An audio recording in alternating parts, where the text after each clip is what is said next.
আমরা রাজ্যের বেকার যুবক যুবতীরা যখন রাস্তায় নামছে আমরা দেখছি, তারা যখন কাজের দাবি করছে, তারা যখন নিশ্চিত একটা কর্মসংস্থানের দাবি করছে, তারা যখন বলছেন যে আপনারা বলেছিলেন বছরে 50,000 বেকারের চাকরি হবে, এই কথাগুলো নিয়ে যখন রাজ্যের শিক্ষিত অর্ধশিক্ষিত বেকার যুবক যুবতীরা রাস্তায় দাঁড়িয়ে আওয়াজ তুলছেন আমাদের নিয়োগ করতে হবে, আমাদের কাজ দিতে হবে, আমরা বেকার, আমরা কাজ চাই, তখন রাজ্যের সরকার, রাজ্যের প্রধান দল শাসক দল বিজেপি, এই সরকার এবং বিজেপি মিলে গোটা রাজ্যটাকে নেশায় ডুবিয়ে দিয়ে বেকার যুবক যুবতীদের বিভ্রান্ত করে একটা অন্ধকার সমাজ তৈরি করার ভয়ঙ্কর ষড়যন্ত্র নিয়ে গোটা রাজ্যটাকে ধ্বংস করে দিচ্ছেন।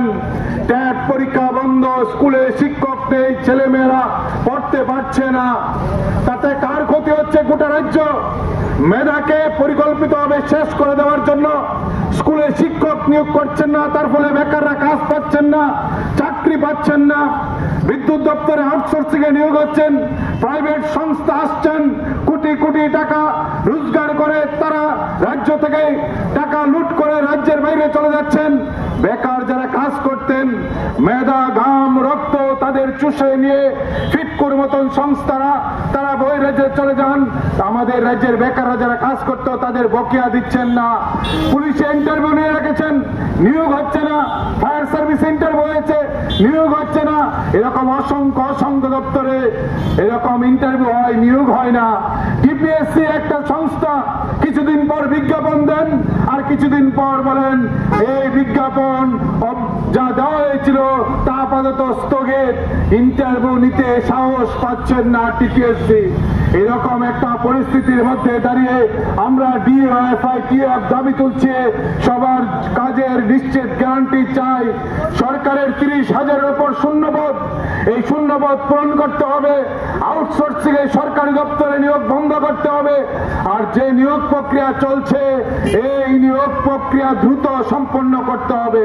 এই কথাগুলো নিয়ে যখন রাজ্যের বেকার যুবক যুবতী ডিএফটিএফ রাস্তায় নেমে, তখন আমরা দেখছি একদল গুন্ডা বাহিনী তারা চোখ রাঙায়, সরকার তাদের অভয় দেন যে আমরা সরকার আছে, পুলিশ তোমাদের ধরতে পারবে না, তোমরা গুন্ডামি করো, কেউ যেন সরকারের বিরুদ্ধে কথা বলতে না পারে।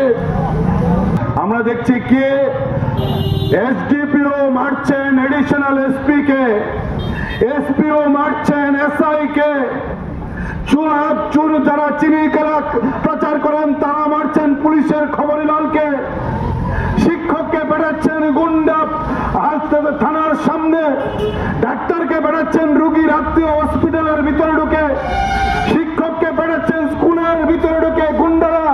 তাদের কি পরিচয়? তারা যখন পেটায় তখন তারা স্লোগান দেন ভারত মাতা কি জয়, তারা যখন শিক্ষককে মারেন স্লোগান দেন জয় শ্রীরাম। পুলিশ তাদের ভয় পায় কেন? তারা বিজেপি করে, তারা গুন্ডা, তারা সমাজদ্রোহী, পুলিশ তাদের ভয় পায়। আর এই ভয় পাওয়ার ফলে আমরা দেখলাম পুলিশের একজন অফিসার দুর্গাচরণ রংখল নেশা কারবারির গাড়ি বস্কনগর থানার সামনে পিছে মারল, একজনকে গ্রেপ্তার করতে পারেনি। এ হচ্ছেন পুলিশ, এ হচ্ছেন আমাদের আইন শৃঙ্খলা। আর রাজ্যের মধ্যে প্রতিদিন খুন, ধর্ষণ, রাজধানী অপহরণ চলছে, কেউ কথা বলছেন না, নীরব দর্শকের ভূমিকায় পুলিশ।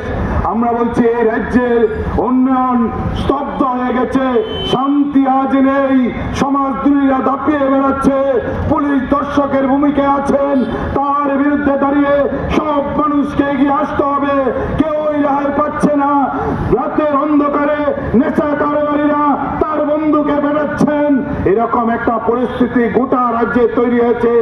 এর বিরুদ্ধে কাজের দাবিতে যার যার অধিকারের জন্য যে লড়াই বামপন্থীরা করছেন, যে লড়াইয়ের কথা বামপন্থীরা প্রতিদিন বলছেন, এই লড়াই যদি আপনি আমি সামিল না হই এই গুন্ডা হাজারো বাড়বে।